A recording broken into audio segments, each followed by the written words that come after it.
কথায় আছে, গাঙে গাঙে দেখা হয়, তবু বনে বনে দেখা হয় না। একটা সময় পার হয়ে গেলে দুজনের সংসারের সুযোগ সুবিধা মিলিয়ে দুই বোনের দেখা হওয়া অথবা নিজেদের মতো করে একটু টাইম স্পেন্ড করাটা বেশ কষ্টসাধ্য হয়ে যায়। তবে ইচ্ছা থাকলে একেবারে অসম্ভব কিন্তু না। তাই শর্ট নোটিসে আজকে বোনের বাসায় চলে যাচ্ছি। বাইরে একটু একটু বৃষ্টি হচ্ছিল, তারপর আবার নতুন বাসাটাও ঠিকমতো চিনি না। যাই হোক, চিনে নিব কোনো একভাবে। তো বাসায় পৌঁছে তাড়াতাড়ি করে খাবার খেয়ে প্ল্যান করে ফেললাম যে আজকে একটা থ্রিলার মুভি দেখব। মুভি যেহেতু দেখব, একটু খাবার দাবার নিয়ে তো বসতেই হবে, তাই না?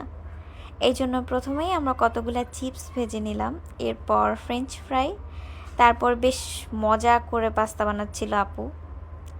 একটা আইটেমে আমাদের আবার পোষায় না, মানে দেখা যায় যে মুভি শুরু হওয়ার 10 মিনিট পরেই প্লেট খালি হয়ে যাচ্ছে।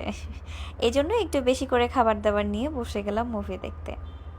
মুভি কিন্তু শুরু হয়ে গিয়েছে, একেবারে মন দিয়ে দেখতে হবে, একটা সিনও মিস করা যাবে না। তাই টাটা।